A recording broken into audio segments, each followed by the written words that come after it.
Hey guys, this is Reis and welcome back to Fifth Period.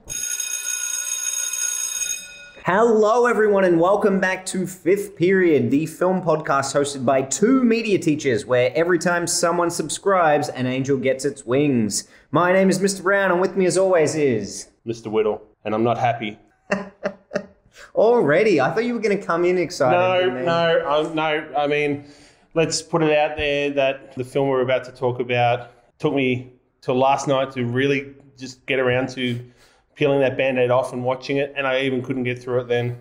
I had to watch the rest of it this morning, and now it's set up my day to just be a stinker. I can't bring the enthusiasm that I normally would to this podcast, Mr. Brown. Well, that's all right. I'm enthusiastic, and I know that you're not a Star Wars fan in general, so it's not just this film. We were prepared for this outcome. Look, I may be embellishing for dramatic purposes. I will have some talking points throughout the podcast where it wasn't all terrible. But yeah, putting it out there that I'm certainly not a Star Wars fan, if I haven't made that clear to the whole school. Every time anyone mentions Star Wars, you just go, ugh. Yeah, thereabouts. So yeah, it's going to be a turbulent ride through Revenge of the Sith. Revenge of the Sith once again. Yes. Does that help? Yeah, yes. We have an action-packed episode today with our main Star Wars feature, a student appreciation, weekly watches, and tantalizing trailers. So if you would like to skip ahead to anything, I will leave time codes in the description below. Now, I do need to put in a bit of a disclaimer. After our lack of Star Wars representation on May 4th, there was a bit of an uproar. I mean, only from Sharky, but it was an uproar nonetheless. He loves his Star Wars. In fact, I have a soundbite that says just that. Hey, it's Sharky again. I love Star Wars. See, I told you. So when we put our poll together to choose which Star Wars film we were going to watch, we just completely forgot that they're not all PG. I thought they were. So a bit of a whoops on our behalf. And to put it out there, so it was on my head that I put out all 9 on the poll that we raised, not looking up the rating, thinking that all 9 films would have been made for a PG audience. Yeah, well, I had the same assumption. So, I don't personally think that this film warrants its M rating, but... I disagree. There's 2 particular things that occur that I'm like, that's why it's M rated for me. Okay. Yeah, so we'll talk about them as we go through. But yeah, I'm interested to hear that. Yeah, so do not see this as an opportunity to put forward M rated films, guys, because... as per the guidelines that we have to run at school, we have to watch PG or G-rated films. But we like those parameters in place because it actually kind of gives us opportunity to think about, okay, with those limitations, what is still good out there? What can we look at in terms of films? So yeah, and for me in particular, in the other films that I've been watching this week, I've had quite a few like family-friendly comedy films in the mix. And it's been really nice. So they're not often the films that I will be drawn to, but it's good to kind of explore different avenues. You know what it reminds me of? When students tell us they want to use guns in their films, and we tell them that they can't. And they're like, but how else can you represent a robbery without guns? And we make it quite clear that you can do that. It's about getting more creative with how you are telling your story. Anyway, I digress. Before we jump in today, I do want to give a shout out to Reis, who was our student intro for the day. Now, this inclusion was actually long overdue. Reis is a very, very loyal film appreciator and is always in attendance on Fridays. Not only are they super enthusiastic themselves, but they kind of foster that in other people too, which is just super awesome. It's my favorite thing about Film Club, just how enthusiastic people get. And like, you weren't here this week for Film Club Wits, but even though it was a film that you considered to be a lackluster film, there was a very, very excited environment. So just want to give a big thanks to Reis for your contribution to that. Thanks heaps, Reis. Let's jump in. Revenge of the Sith. Now, we start, as we do all Star Wars films, with the opening crawl. Yeah, so just in case you weren't aware of all the other things that have happened before, all is well, because George Lucas starts all of his Star Wars films with a short essay. Which is important for you, because you haven't seen half the Star Wars films. Well, you did put it out there that I may be a bit confused with the storyline of this one, so in order to have that confusion alleviated, I'd have to watch the other ones, which was never going to happen. Of course. So when I did press play on this, I'm like, oh, that's right. They start with the favorite way that everyone likes to start watching a film is with sentences. Yeah, for sure. It's the worst version. Can you pick up my facetiousness, people? Yeah. It's the worst version of starting a film with narration. Yeah. Yes. You just have to read it yourself. Yeah. Now, my understanding is that this came from, I think it was Brian De Palma recommended that George Lucas bring in the intro with the explanation because on first watch, Brian De Palma felt that it was a little bit too confusing. So, and then it became a staple of the Star Wars films. Yeah, it's not overly well written, which is consistent with all of the dialogue in the film. But the very first thing on the opening call is just "War!" exclamation mark. Yeah, and it's like, oh, here we go. And then a couple of sentences in, I mean, I assume this character is already known from the previous films, but for me, it was the first time. General Grievous. No, not known from the previous films. I don't explore a lot of the extended universe Star Wars things. I've watched the main features, but this was my first experience meeting General Grievous. Right, so this is a character that's brand new to the... Yeah, there's time jumps between the films, so I think that's what the crawl essentially does. It kind of fills in the blanks in the couple of years that have passed between. His introduction is like he was well established. That's surprising to me that he wasn't part of one of the preceding films. But like the point I wanted to make is how terrible a character name that is. General Grievous. General Grievous. Like, you know, if it's about going, let's get a word with negative connotations and make it the character's name. It's like calling someone like... So you're putting forward your grievances with General Grievous. Absolutely. Yeah, I am General Grievous. Yeah. All right, so we jump in with a space battle. Now, we are introduced to Obi-Wan and Anakin pretty early on. Ollie said to me in film club that he thinks people chose Revenge of the Sith as their choice because, in his words, Hayden Christensen is a hottie. But he's a terrible actor. Well, see, this is interesting too because I think he's hard done by in this film. And Jave and I were talking about this. He's not great. He's not a great actor. I only know him from this film. If you just look at all of the dialogue he is given, it is so hard to make that good. Yeah, maybe that's what it is. But I only know him from this film, and in this film, his character falls flat. He's done some good performances in some other things. Actually, that's a very valid point that you bring out about the general dialogue because I thought it was him for his character, but then Ewan McGregor, who I like and know in other things, I also thought his character was pretty weak in this. Now, so it's going to be about dialogue. It's going to be about writing, isn't it? It's definitely about writing, but revelatory. It's funny that you bring that up about Ewan McGregor because I had the same note. His dialogue is equally terrible, but I have a lot more fun watching him deliver it because he knows it's terrible, and he's just having a good time with it. See, and this is where I think when these two characters are on the screen together, the distinguishing point is that Ewan McGregor compensates adequately so that his character is still engaging. So maybe it is still Hayden Christensen and the acting chops aren't quite where Ewan McGregor's are. Yeah, well, and Ewan McGregor just has a natural kind of... He's just charming, you know? There is that. The whole character spawned from him imitating Alec Guinness's version of Obi-Wan and then just sprinkling a little Ewan charm on top. Yeah. And I think it works. I think it works really well. But yeah, he's got this kind of grumpy old man attitude at the start, complaining about all of the things that are going wrong. And I don't even hate that his dynamic with Anakin. It's kind of like a bickering married couple. At one point, he's like, did I say anything? I didn't say anything. I didn't say anything.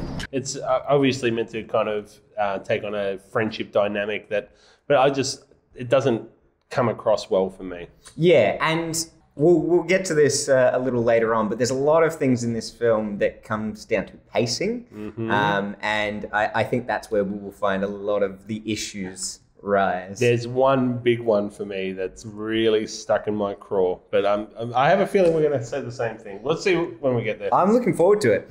I also quite like in this sequence, and again, this is probably a bit of nostalgia as well. I don't mind the R2-D2 slapstick stuff with the other droids because that was always something that was pretty prevalent in the I'm okay with that. Yeah, films. I like that stuff. Like, I like that they go the Three Stooges vibe. Yeah. But it's a robot. Yeah. Isn't it amazing how endearing a robot that doesn't speak and doesn't have any sort of human resemblance can be so... They do really well with that because comparatively, I assume most people like R2-D2 over C-3PO. Yeah, I like them both. I like yeah. them both, but like, R2D2 is probably more likable. Yeah, but they've always included this kind of physical comedy from him. Even in the very first Star Wars film, at one point he gets electrocuted and then just face plants, and it's hilarious. It's great.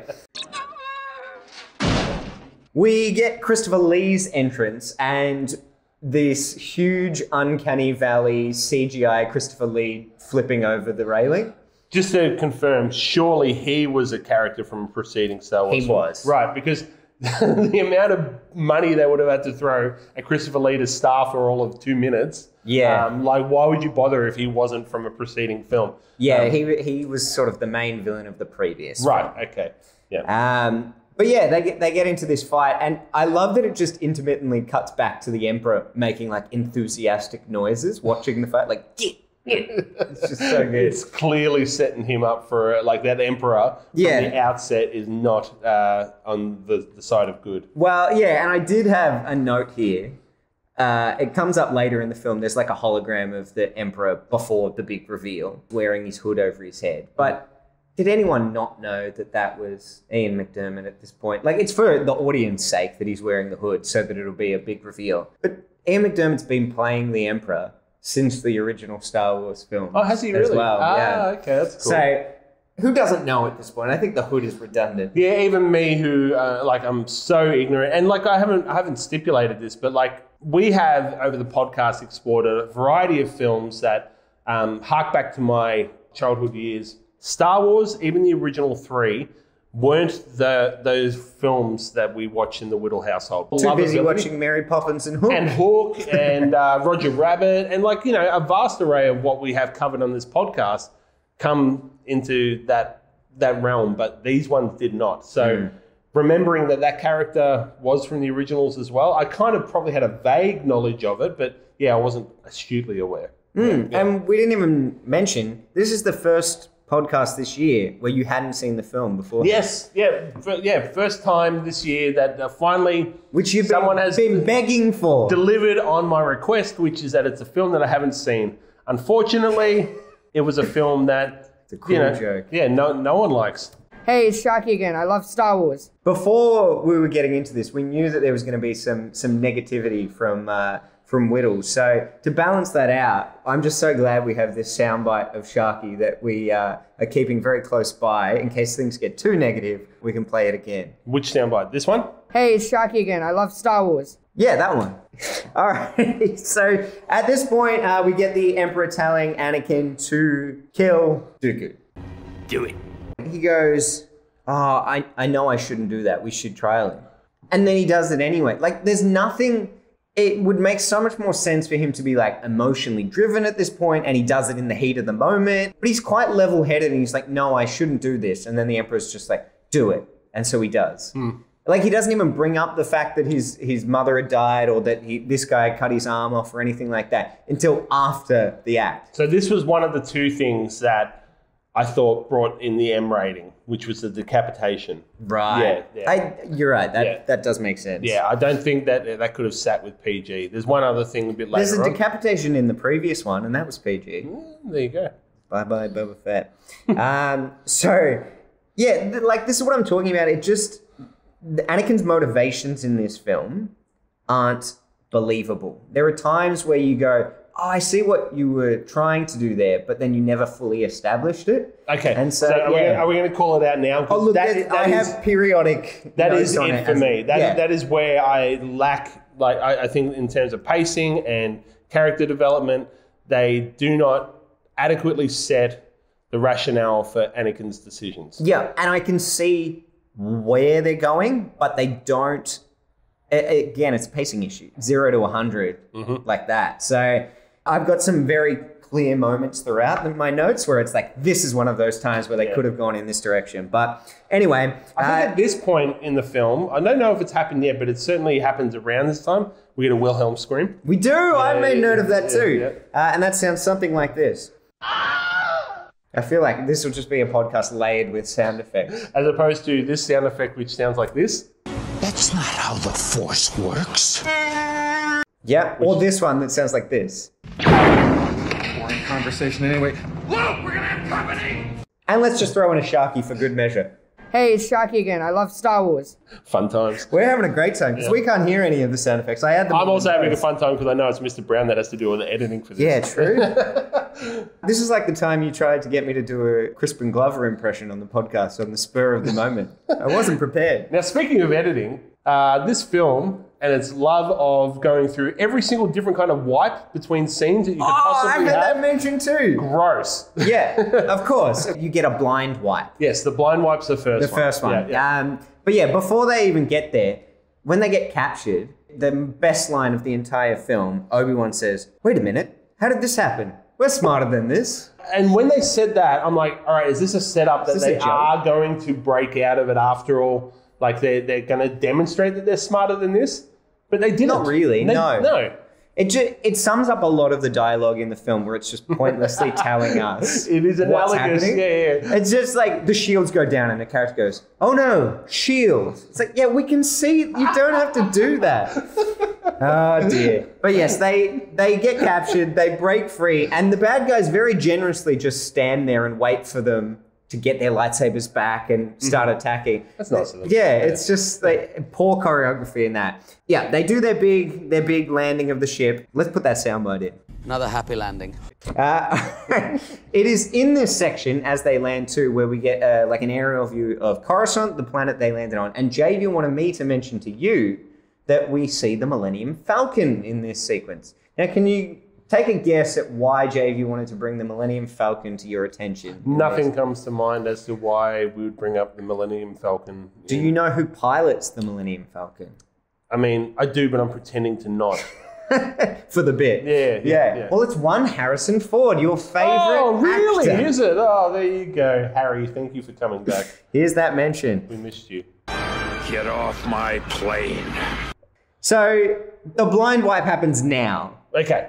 I just... Which is the first one. So it does take a little while till George Lucas opens up the editing function in Premiere Pro and goes drag and drop this one and then this one and then It's this not one. even Premiere Pro. We're talking like Windows Movie Maker. And at this point, it's kind of I guess, just paying homage to the fact that they did it in the original Star Wars films. But it's every basic transition under the sun, like a star wipe, a radial blur. It took me out of it. And whenever of a course. film takes me out of being in the film, it's a poor choice made.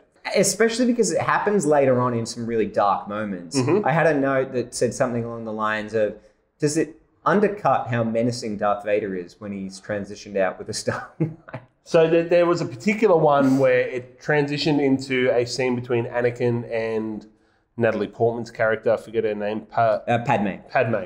And when it used that transition and cut to them talking very dramatically and solemnly, I'm like, I am out of it right now because I'm focusing on how stupid that editing decision was. Wow. And look, I don't mind in those scenes because I would welcome any distraction in scenes between Anakin and Padme. They are the most painful scenes in the entire film. Which is such a shame because I love Natalie Portman. Me too, but she's wasted in this. They basically say, your only function is to be pregnant. Yes. But yeah, they get back and Ewan McGregor selflessly lets Anakin take the lead. He says, "You deserve your glorious day with the politicians." What a reward. Hanging out with the politicians. Celebrating with politicians. A political party, if you will. It's like getting home and putting on the ABC and you get to watch Question Time. Wow. How exciting. Yeah. But yes, he feels very honoured by Political that. party. I heard it. Yeah. Took a second. I thought you'd appreciate that, Pat. Too busy thinking out my own joke. Yeah, well, I need to do a more campy delivery, so it's really obvious that I'm layering in puns. I'll put in that soundbite of the applause from Monty Python. Yes. So Palpatine talks to Anakin and he wants him to become a master, but Sam Jackson isn't having a bar of it. And Sammy J coming in, we're mates, so I get to call him that. Of course. He saves every scene that he's in. He has great screen presence in this film. Like his delivery is really demure and like really kind of brings depth to the drama that they're trying to put across in the storyline. it's legitimate when he's there. Which is interesting because Sam Jackson is no stranger to taking the piss out of himself in a film. I have had it with these monkey fighting snakes on this Monday to Friday plane. Absolutely. And in a film that's this ridiculous, it's just the kind that he would go really exaggerated and over the top with it. Yeah, he grounds it for me. But no, I agree wholeheartedly. Jimmy Smits is around at this time as well. He plays, I don't know who he plays. I don't know who he is. Jimmy Smits. Okay, well, that's some researching for you. Okay, all right, I'll do that. I'll add it to my list of things. NYPD Blue. Anyway. I like that he doesn't let Anakin become a master. Anytime Anakin gets shut down in this film, I take joy in that. Yes. And this is, again, where you start to go, there's too many reasons for him to turn dark. So he's upset that the Jedis don't back him. He's got that fear of loss because he's had the dream about Padme passing away. He's got his loyalties to the Emperor, and then he's got his own like beliefs and value system. And it's too many. None of them ever get fully fleshed out, but they introduce all of them and then just go and change. Yes, that's the main issue that I have. That it's like so quick that they go, all right, and he's dark. Yeah. Yeah, and I also don't get his relationship with the Emperor because, again, this is not a pre-established one. Like, we see him in previous films, but they're like friends in this one. The main one for me, I think they tried to get it across, is that he's concerned for Padme and the loss of the baby, or the loss of Padme while they have the baby. That's the clincher because the Emperor sells him on the idea that you will be able to save the baby or save Padme if you come over to the dark side. Even that concept's not really fleshed out for me. Like, what does Anakin have to do in terms of coming to the dark side? What does that mean? So they don't have, they need a montage, to be honest. You know, Anakin going through a dark side montage, maybe? We'll put in our soundbite of montage from Team America.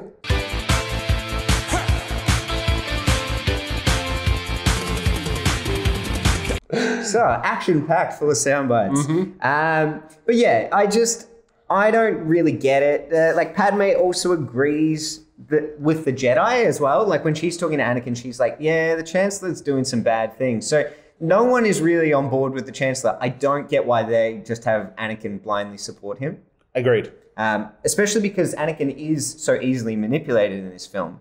So, why do we never see him manipulated by the other people? Or not even manipulated, but just like, agree with the other people? Is it meant to be because he's peeved because he's not getting his due diligence on the council, even though it's legitimized why he's not getting it? Because he's a young'un and he's only in there as a replacement for the Chancellor, right? Yeah, and if it's not legitimized at this point, it's certainly legitimized later on when he slaughters a bunch of kids, right? Yeah.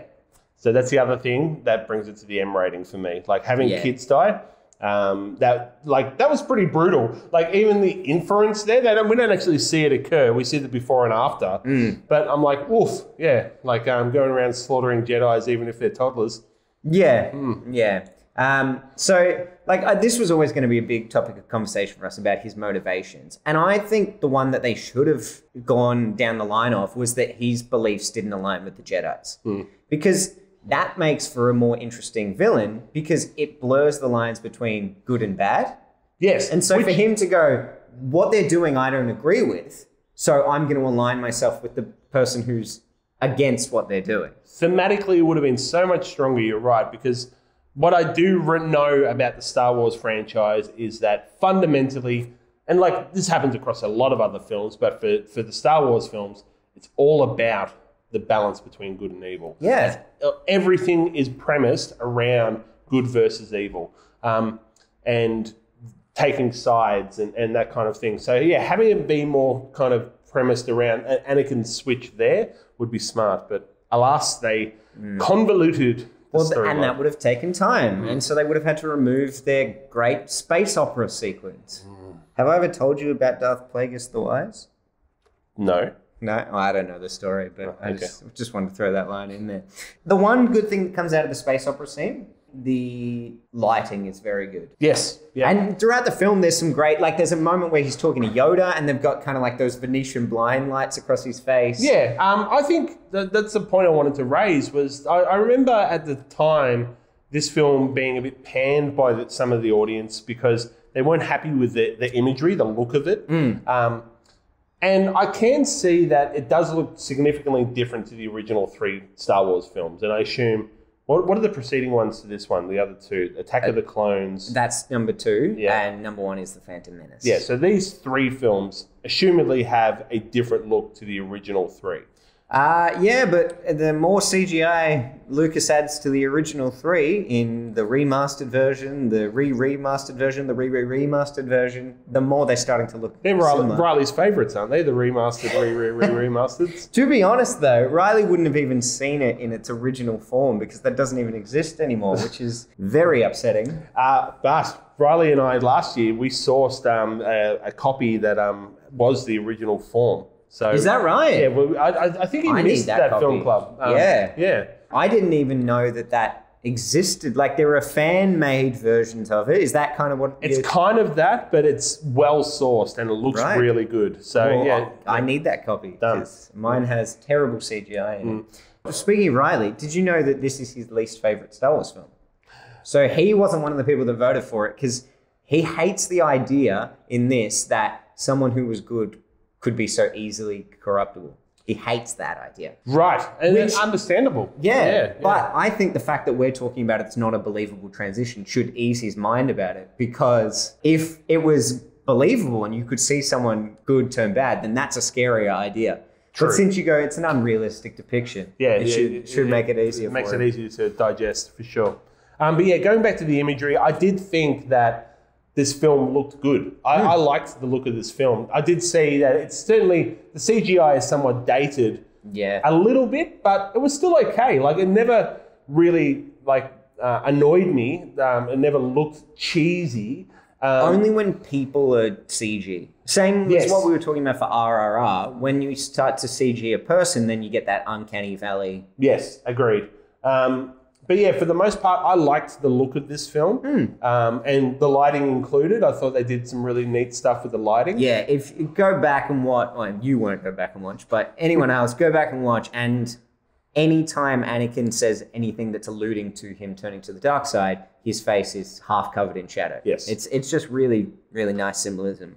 We get Chewbacca, which is just dumb fan service. Like, look, a character you know. Yeah. He doesn't need to be included in it. But like, don't we go to the Wookiee planet or something yeah, like that? but we could have had other Wookiee. It doesn't have to be Chewbacca. But Yoda goes there to. There was something about Yoda saying in his roundabout ways, they overdid that. Okay, so I don't know if you probably wouldn't know this. Originally, there was a poetic nature to the way that Yoda spoke in the original films. Like, Okay. it's kind of like mirrored off of something Shakespearean, or there was logic to it. And I believe George Lucas's wife wrote all the dialogue for Yoda in the originals. She did not in these ones, and George Lucas just kind of wrote backwards lines, and so they don't have the same poetic structure to them in these ones. He's just like, look, he's saying a line backwards. Doesn't he pick that? If you're making one of the biggest films that's going to come out that year, doesn't that get picked up in rewrites? Like, I don't understand. Did you hear any of the dialogue in this film? Yeah, that's my point in general, right? Like, when you have the biggest production company put behind your product, surely you can pick up, it's like, oh, that sounds a bit cheeseball. Let's oomph it. As I said, though, none is worse than the dialogue between Padme and Anakin. At one point, she says to him, "Hold me like you did on the Lake of Naboo so long ago where there was nothing but our love." What a... Yeah, it's bad. Another one, they're bickering back and forth, like, "You're so beautiful." "Well, that's only because I'm so in love." "No, I'm so in love with you. So love has blinded you." Is this a debate? What are they doing? Their dialogue is so stupid. Yep. No one talks like that. This whole movie just sucks. Hey, it's Sharky again. I love Star Wars. Thanks, Sharky. Yeah, we're on the Wookiee planet. We get Wookiees doing Tarzan screams while they're coming in on vines. I was like, wait, did the Tarzan scream originate from Star Wars and then get appropriated by Tarzan? No. Star Wars appropriated the Tarzan scream for a bit of a Wookiee fun. That one, I hadn't taken the note. Glad you picked it out, because at the time I'm like, what is going happening? on? Yeah, and this is when everyone sort of goes off into their own planets and journeys and things. And even though we're saying there's bad dialogue in the film, when Ewan McGregor leaves Anakin, I think it's believable he feels like that father figure. Is this when he goes off and faces They like make Grievous? up. And he's about to I leave to like that this planet. part of the film. Yeah, I liked the battle between Grievous and Obi-Wan. Obi-Wan Kenobi. Yeah. He just, when he's looking at Anakin in this scene as he's saying goodbye to him, he's a proud father. You feel that despite the fact that the dialogue is terrible. So there is something to be said about just being a genuinely good actor and being able to pull off dodgy dialogue. Yep. But yeah, so he goes to this planet and we start to see more interactions with like the clones. So the clones are all established in the previous film, but I'm sure you noticed that the same actor was playing all of the stormtroopers.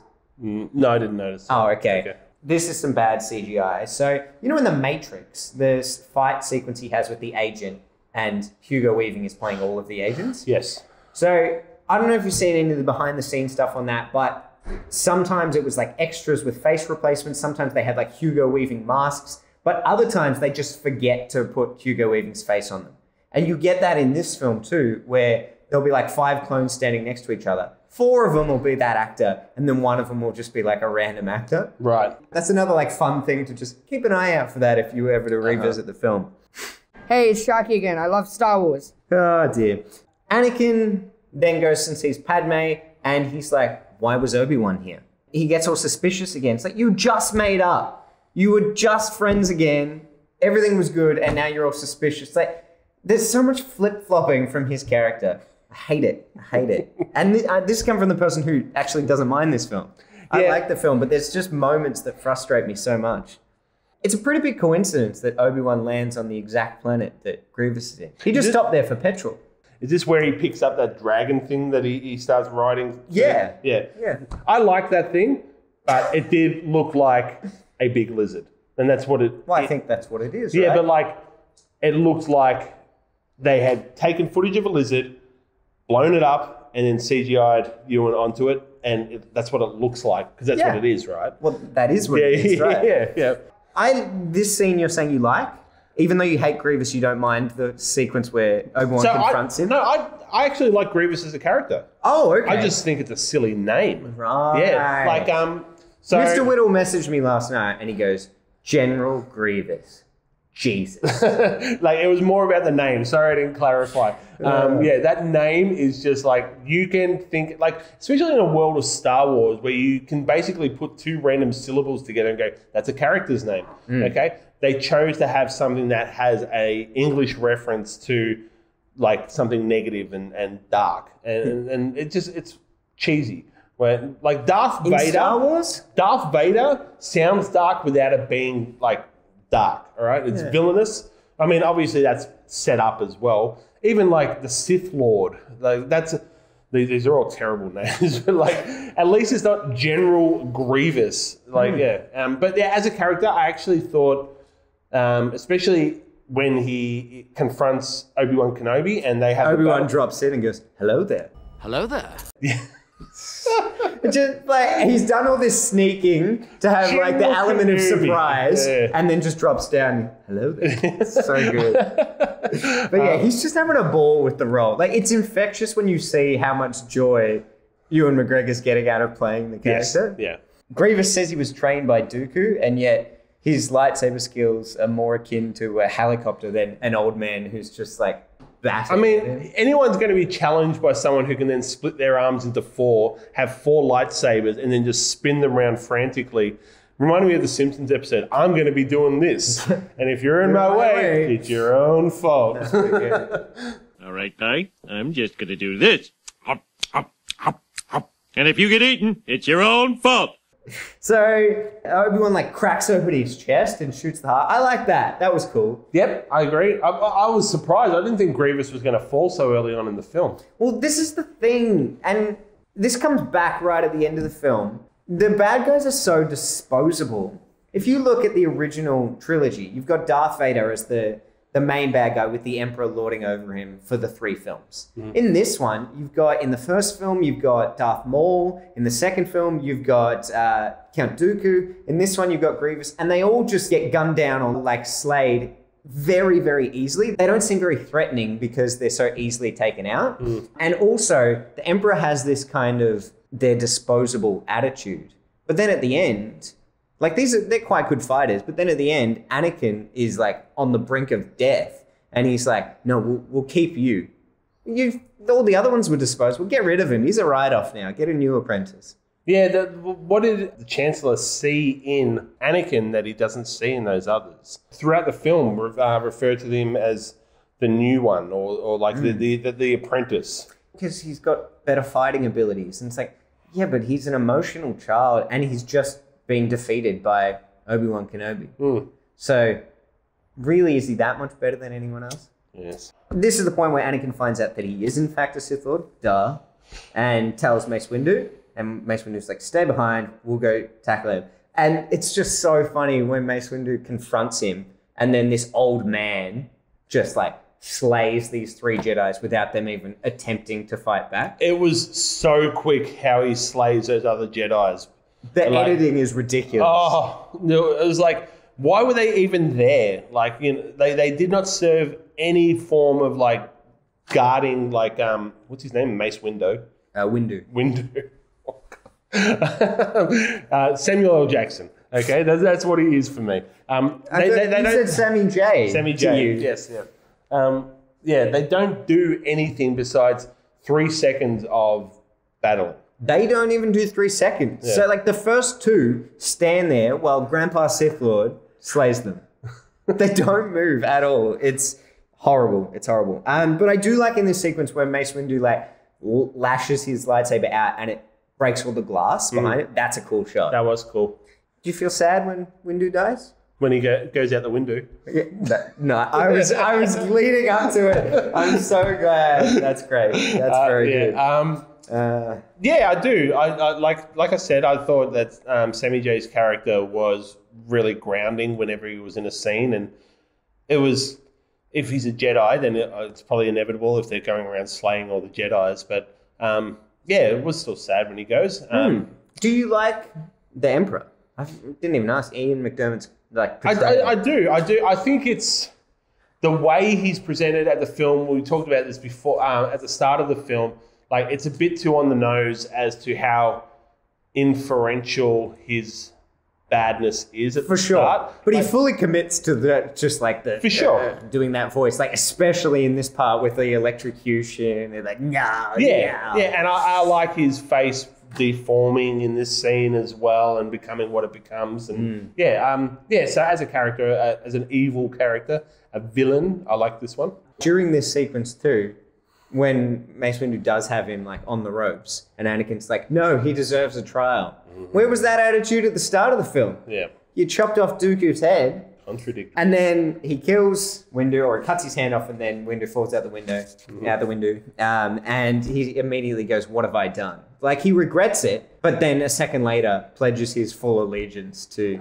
And this was the switch scene. This is like, straight away, Anakin's going, no, I'm going to bow to him now. He even says, I'll do whatever you ask. Yeah, and this is the one where I did notice that half of his face is in the shadow as well. So it was, really, really poor in terms of the commitment levels of a character.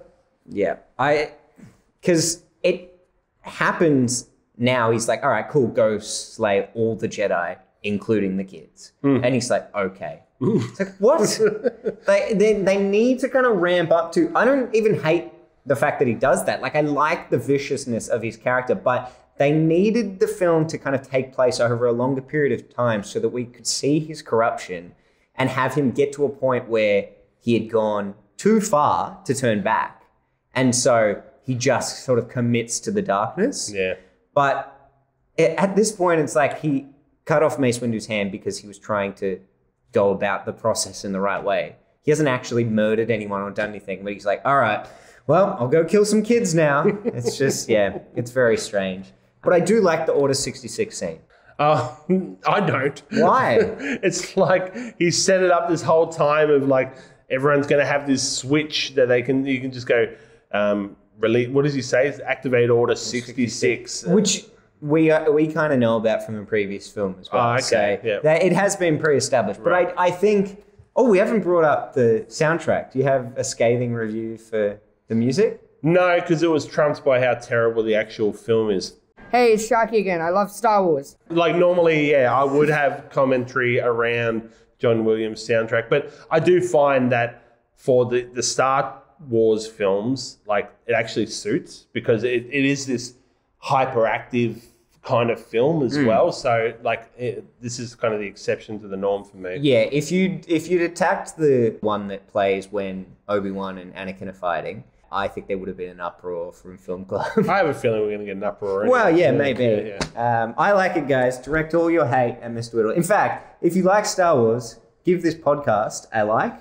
And if you're on Mr. Whittle's side, give him a like. Or either way, comment as well. Like, for sure. Yeah, for or against. Let us know that what your thoughts are via the comments. Yeah. The scene is quite good. Like, these are characters, a lot of them that haven't been pre-established, by the way. Like, in these films, you don't know a lot of the Jedi that get slain, but it's still quite impactful to see a mass of people get taken out. And I like the variety of how they show it too. They're all in their own missions or doing their own thing. But it's kind of still technically a sleigh montage, isn't it?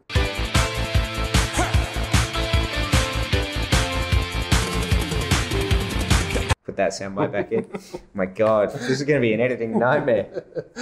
The biggest comment we're going to get on this video is stop putting sound bites in. No. I think it's going to be worse than that. I think people are going to say, this is the best ever. You should do it more often. You reckon? And then you're going to then be held to a precedent, my friend. Yeah. I've got to play it for a certain period of time because then we'll get copyright issues. Yoda ends up leaving the Wookiee planet.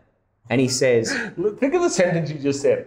Yoda ends up leaving the Wookiee planet. Yeah, you'd be surprised how often that sentence comes up.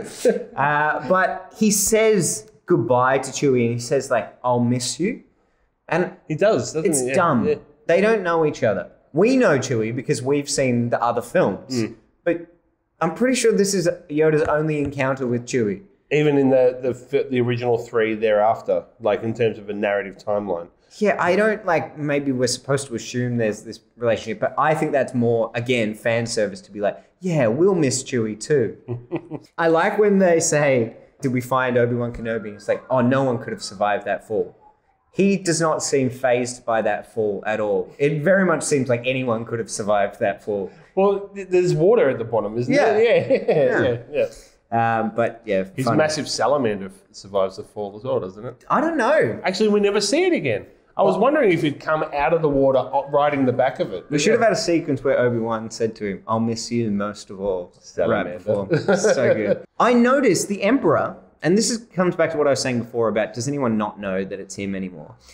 He never wears his hood down over his face anymore. He still wears his hood when he's doing his phone calls to people, but he never wears it over his face. Proving that the only reason he ever wore it over his face before was because we, the audience, didn't know that it was him. So it's not for a narrative reason. It's just to conceal his identity for us.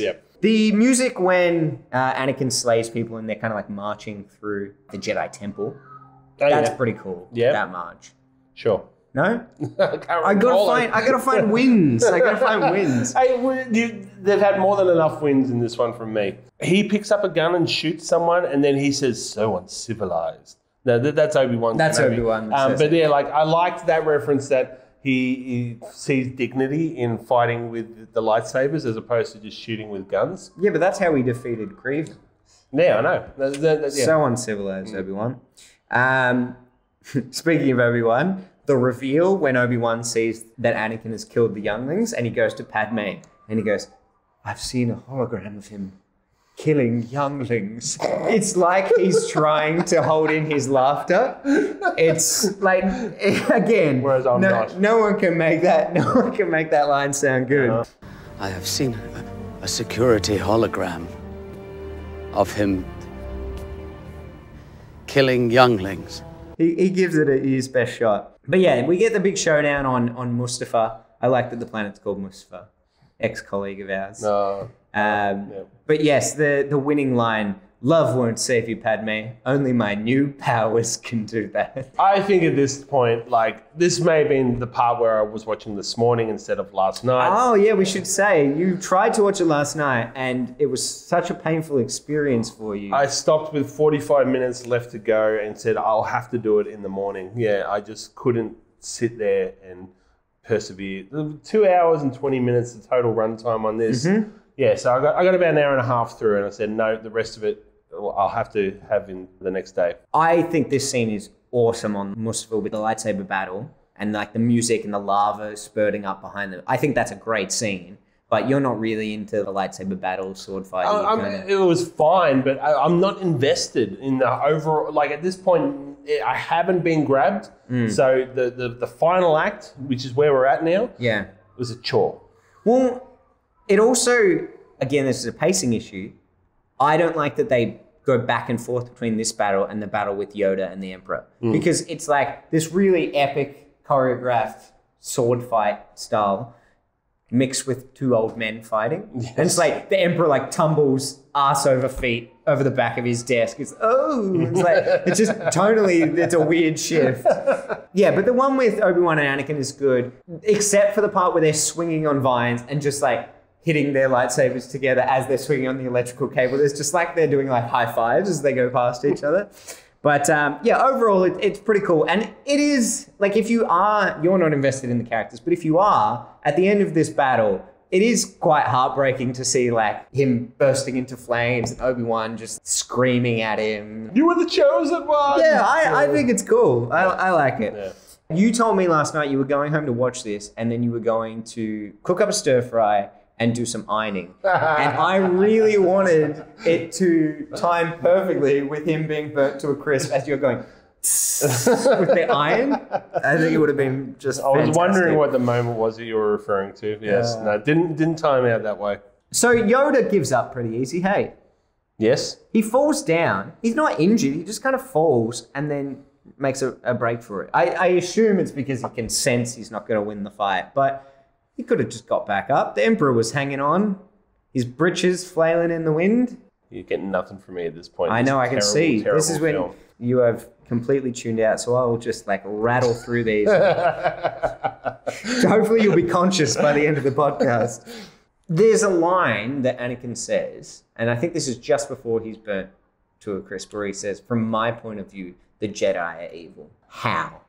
Yeah, I remember this because like... Obi-Wan is trying to challenge his point of view on it. Yeah, Anakin says the Jedi are evil, but it hasn't been rationalized in any way. Agreed. Like, where did he develop this? What's it founded on? And like, just because the Chancellor said so? And this is after he slaughtered kids. So it's like, from my perspective, you guys are evil. How? You've just mass murdered a bunch of kids. Anyway, Padme dies.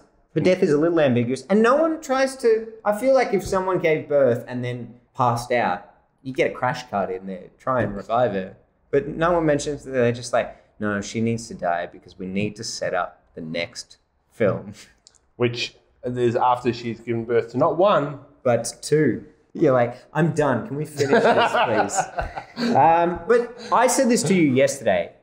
The film works to be like, we need everything in place so that you can watch this and then immediately watch A New Hope afterwards and it will flow on perfectly. Yeah. But that doesn't make any sense. There are 19 years between the ending of this film and the start of A New Hope.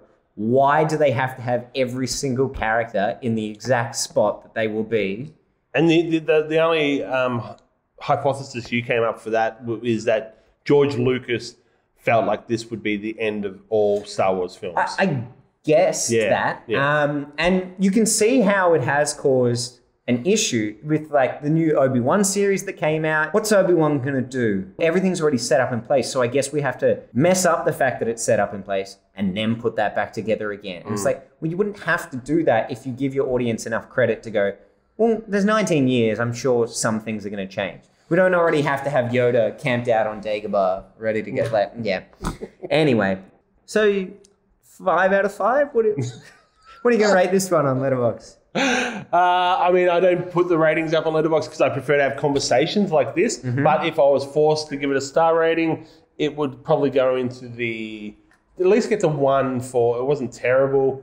I'd probably even go into 1.5 or 2, which is pretty ruthless for me.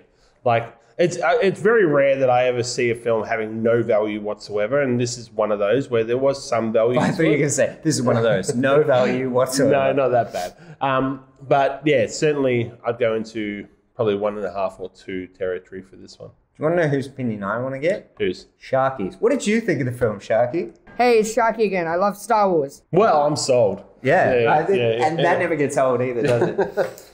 Should we move on to our weekly watches? We should.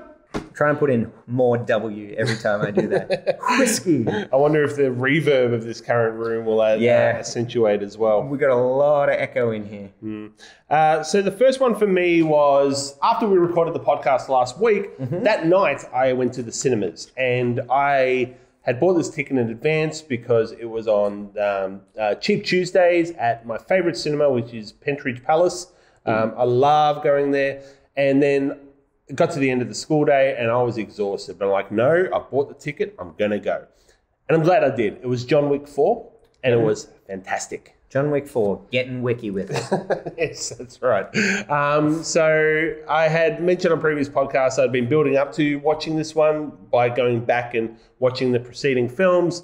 Still think the first John Wick is my favorite just because of its, as a standalone story premise and the simplicity of it, just being basically a revenge film with someone who really knows how to fight. Best production value out of the 4. And the secondary characters really cement this as awesome, awesome fun. There is one particular character called Kane, who is a blind man who, the name. So Kane isn't able? Yes. There's that as well. Very good.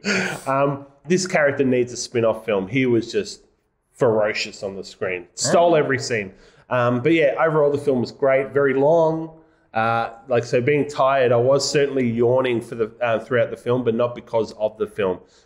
Nearly 3 hours, this one. Yeah, but once it gets onto streaming services, maybe Mr. Brown can explore it in chunks. I certainly recommend you. I'll watch it in one sitting. You will? Okay. Yeah. I like the other ones, but not enough to warrant a trip to the cinema. I'll wait till it comes out streaming. Yep. My first one, and I believe you ended up seeing this too, Evil Dead Rise. Yeah, we've actually got a couple of those coming up. We do. We've got a few double ups, which is good. I think it'll make for a better conversation. But I really liked it. I'm a huge Evil Dead fan. As I said last week, I went back and watched the remake/sequel film at the 2013 one. I had never seen that one, but I'd seen the original Bruce Campbell trilogy time and time again. And this one is a really good entry into the franchise. I think for me, it's great performances, but overall, it just gets me excited that it's back. I think they'll keep making things. I think this will kind of breathe some new life into the franchise, and I suspect that Bruce Campbell will make a return at some stage. I wasn't a fan of them relocating it outside of a cabin. Okay. I understand and agree with them in terms of they probably did need to mix it up a little bit and take it somewhere else besides the cabin. Do they mix it up? Well, and that's the thing. They're outside of the relocation to an apartment building, it's very much similar to... Beat for beat. Yeah, for sure. And I'm all about it. This kind of film, that's what I want. So, yeah, overall, I was a fan of this as well. Yeah. It did take a little while for the setup, in terms of, to start the fun horror element of it. But it was just enough timing. I do think that they got it right in the end in terms of, then switching on. What did you think of the cold open? The cold open was quite interesting, and because we all knew that, the assumption was that everyone was dead by dawn, and that none of the characters, once they'd completed the cold open that they showed us, that the main family were present in that cold open. It's they're going to have to switch at the end somehow. Yeah.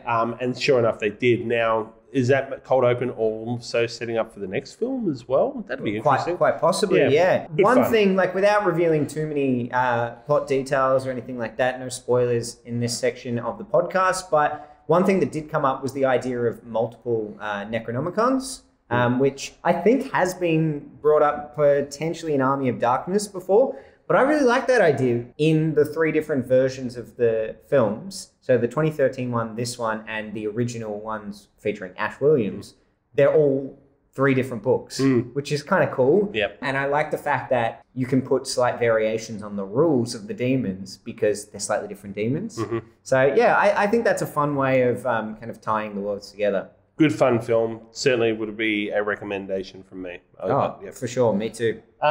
Next one for me was a quaint little film called Save Yourselves. So it's a super cheap film that 2 kind of B-grade comedy actors feature in, but it's a film about 2 people who go off to a cabin to try and kind of find themselves and to break away from technology. And while they're away, aliens invade Earth. But the way that they represent that story is super cheap, but it's fun. Like, it's not meant to be anything but cheap. So it was like 80 minutes, this film. It's a comedy that is meant to be not too hard to digest. And that's certainly what it was. It wasn't a great film, but it met all my expectations. Save Yourselves. It's only 2 or 3 years old. Yep. Right, I'll have to check it out. My next one is Renfield, which you mentioned last week. It's just so much fun. I'm glad you found it like the same as me, like heaps of fun. Yeah, and I already mentioned to you, one of my favorite things about it was that they incorporate some old style Nosferatu, Bela Lugosi type Dracula film footage within the film and put Nicolas Cage into it. And it looks great. I want to see more of that. I even was chatting to Javier. If they made a prequel to this film about his character in the time where he and Nicholas Hoult are first introduced to each other, I would be all about that. Yeah. It would be so much fun. But yeah, great performances, awesome action. A couple of the jokes didn't quite land for me, but overall I thought very funny as well. Yeah. Next for me is a new film that only came out a few months ago. Guy Ritchie film, but very different to any Guy Ritchie film that I've seen before. It's called The Covenant. So this is starring Jake Gyllenhaal, based in 2018 in Afghanistan. So it's very much a war film. The American war is raging on. It's coming to its end of days at this point in history. But I don't want to reveal too much about the story. Certainly was a great film. A big notable point in this is how beautifully shot it is. My friends and I, when we watched it, we looked it up afterwards. It was actually shot in Spain, but the locations and the way Ritchie has had his crew use a camera, just enthralling. Really, really engrossed me in the film. And then the story's really good as well. Like, it does in the second half kind of get a bit yay America, very much that patriotic vibe, but it wasn't terrible. It didn't really get too cheesy for me, but I really enjoyed it. So that's The Covenant. Okay, yeah, you mentioned that to me yesterday. I've put it on my list. You said you thought I'd be into it? Yeah, it's a good film. So yeah, I don't know. What are your thoughts on war films? Do you get into like? Oh, we spoke about this with Dunkirk last week. Yeah, that's true. Yeah. So not usually. There's a couple of absolute winners in the mix, but it's not usually a genre that I'd be drawn to. Yeah. The next 2 for me, I'll kind of do together because they are both Lego movies. So I had only ever seen the original Lego movie, which I really liked, but then had no desire to see any of the sequels or spin-offs. And I had quite a busy work weekend, so I needed to put something on, no concentration needed. So the Lego Movie 2, the second part, and the Lego Batman movie were the ones I watched. And I had a lot of fun with both of them, but I thought the Batman movie was the superior of the 2. I've heard good things about it. I mean, Will Arnett is just great, but also so many jokes that work to both the Lego aspect, but the Batman aspect. So a lot of kind of self-referential meta-style humor. And the voice cast is awesome. Having Ralph Fiennes as his butler is a stroke of genius. Awesome. Cool. All right. But yeah, they're good fun. Next one for me, I realmed into animated features as well, which is, people will know that it's not a massive one for me, but I watched the Super Mario Brothers film. This one's on mine too. As you did as well. So certainly being an old man, I am really ensconced in Nintendo land in terms of the 80s, but I think everyone is at this age. Yeah. Like the way it got released throughout the 90s and 2000s as well, across multiple generations, everyone loves a bit of Mario in various forms. So This one was a film where I think they didn't do too much in terms of depth of characters or anything like that, but do you really expect them to? There's been a lot of criticism that the film is like, and I mean, I made this note myself, that as you're watching it through, all it is you going, oh my God, I recognize that from the game. Yeah. But I want that. Yes. Like, it's a bit of fun, right? If they didn't have that, the people would be up in arms. So like they were with the original Super Mario Bros. Film, the Bob Hoskins masterpiece. It met expectations. It was fine. It wasn't anything that was like enthralling into a level of, wow, I'm going to have to watch that again. But yeah, I certainly don't understand any of the criticism. I feel like it's presented itself exactly how it is. So, and the actual animation was really awesome. Like it looked fantastic. And the orchestral versions of the just Nintendo music overall was great too. And Jack Black as Bowser. God. Peaches, peaches, peaches, peaches, peaches. Peaches, peaches, peaches, peaches, peaches. Oh, yeah. It's a good song, and I'm glad that they put it into the film in that way. But I think he just has fun with that character throughout as well. Yeah. I wouldn't I'll watch anything with Jack Black. Yeah, agreed. He's very good. I meant to ask, what did you think of how they addressed the voice stuff? The throwaway joke at the start about how they talk in the Italian accents for the ad that they've made. I knew they were going to have something like that, little morsel in there. I like it. I think that's a a fun nod to it. Next for me, and I know you've watched this too, new episode came out last night, the most upsetting guessing game in the world. The Auntie Donna YouTube show that is essentially, if anyone used to watch, I don't feel like this is going to be our target audience, but if anyone used to watch Whose Line Is It Anyway, it is the improvised game of party quirks where you have a host of a party and then you have people turn up at the party and you have to guess who their character is. And the way that Auntie Donna plays it is they make them very, very obscure, complex, layered characters. So funny how hard they make it for the contestant of the show. So I haven't watched episode 2. I'm very excited. I'm probably going to watch that tonight. I would say it's not as strong as episode 1 because none of the performers are Auntie Donna. So Broden hosts, but they're all different. Okay, but still, I'm sure it's a lot of fun. Yeah. But yeah, I think that it's going to be a bit of a sensation, to be honest. I think that when people realize how much fun this show is and the idea is of making, it's in the show's title, the most annoying guessing game in the world. I had no idea it was coming out until, because you sent me the first episode. I reckon I'd seen a trailer the day before you sent me that. Yeah. They've been doing so much with their ABC series. They had the Netflix series. Usually their advertising is everywhere. But even as someone who follows them a lot on YouTube, I didn't see much about this at all. This stems from their podcast. So anyone who's really into the Auntie Donna world, they have their own podcast as well. And they have done, I think they've done 11 episodes of what they called Party Quirks, so an audio form of this game show. And because it's just the 3 Auntie Donna boys, it is hilarious. So if you really want to go back and explore that as well, it's awesome. They've done 350 episodes of that podcast now. So there is so much Auntie Donna content out in the world now that if you've only watched the Netflix show, you've only watched the ABC iView show that came out this year, there's heaps more to explore. Yeah. Their 3AW podcast is one of the best.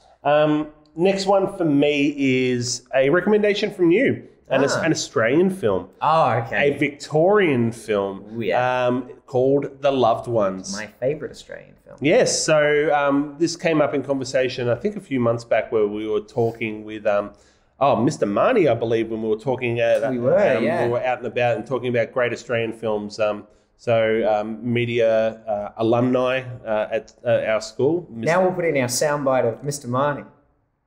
I'm joking, we don't have to soundbite. Maybe we'll need to get him to send us one. We should, yeah.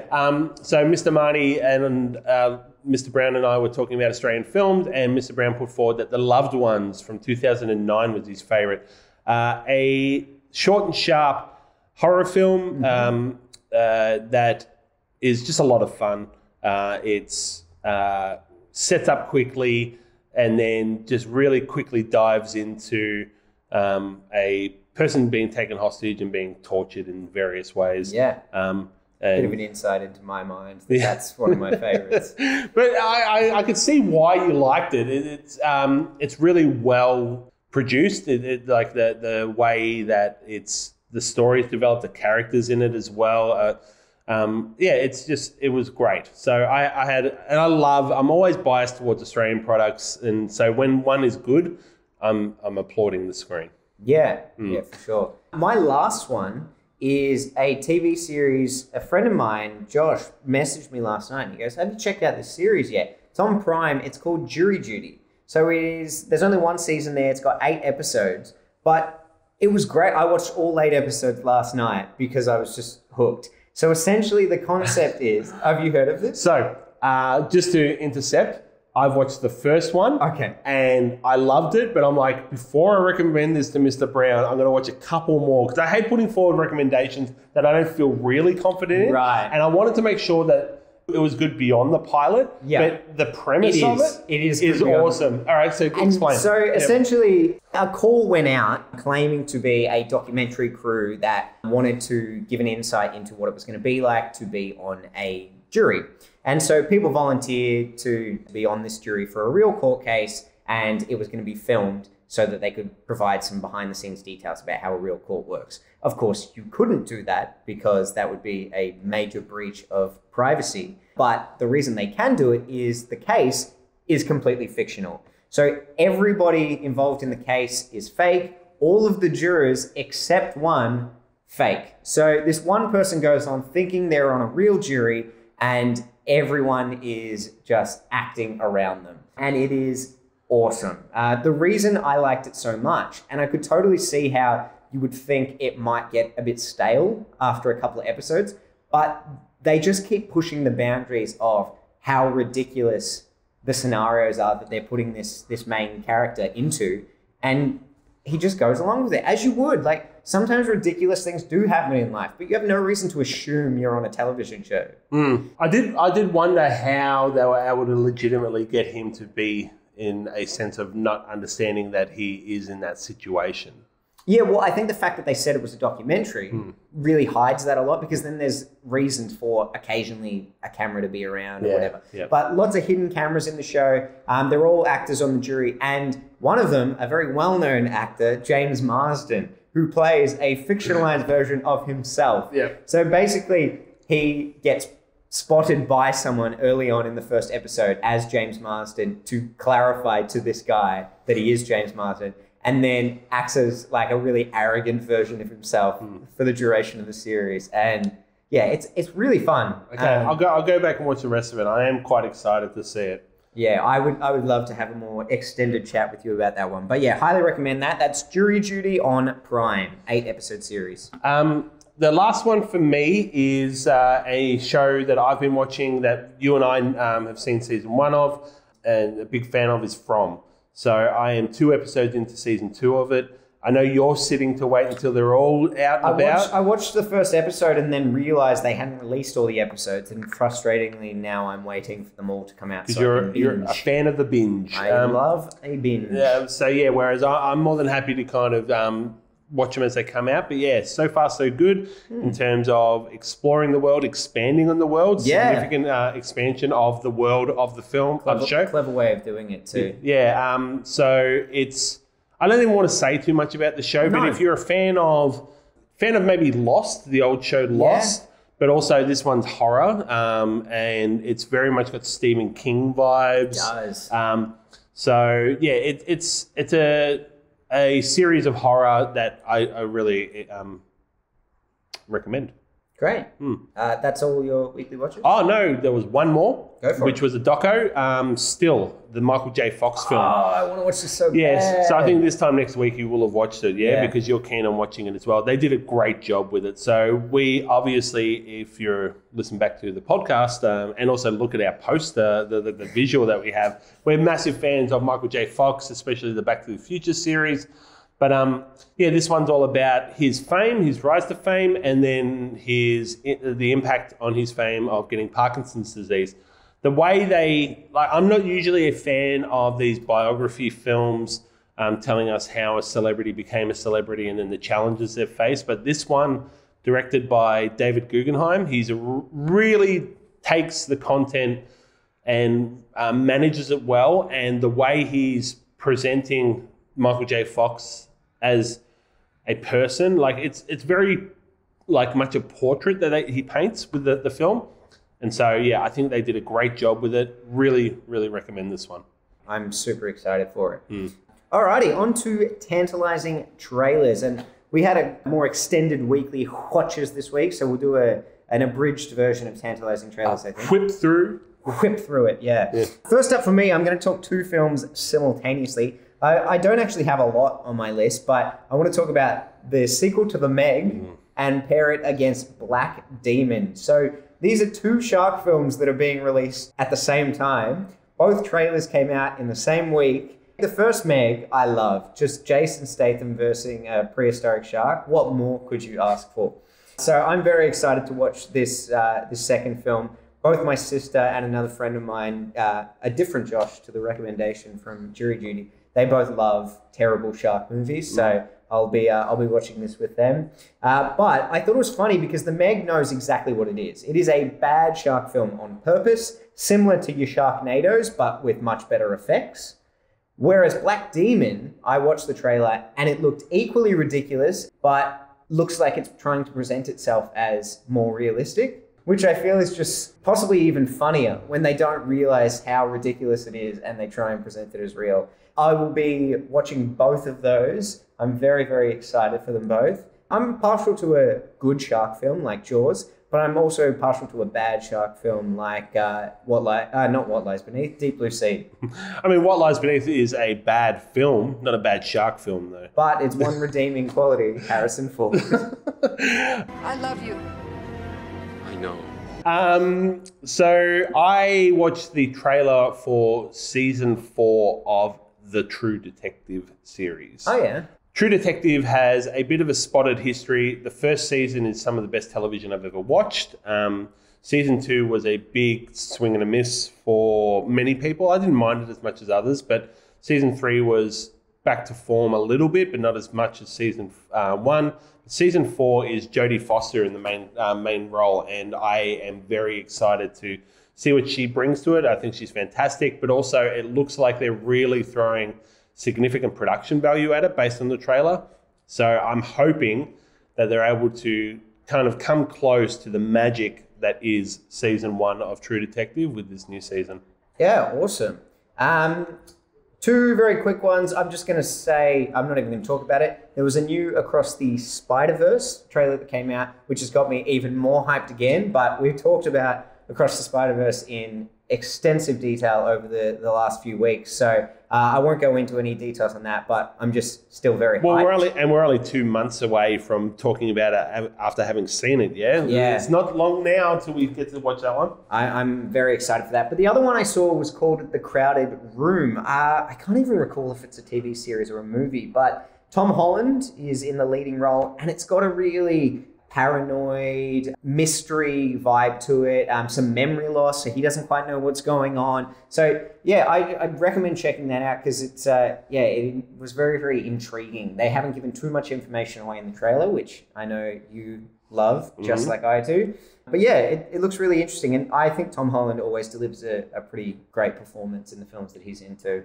Cool. Last one for me is something that I have to mention because I have a feeling this might be, just based on the trailer and based on who's in it and who made it, film of the year for me. Wow. Yeah. All right. It is Poor Things.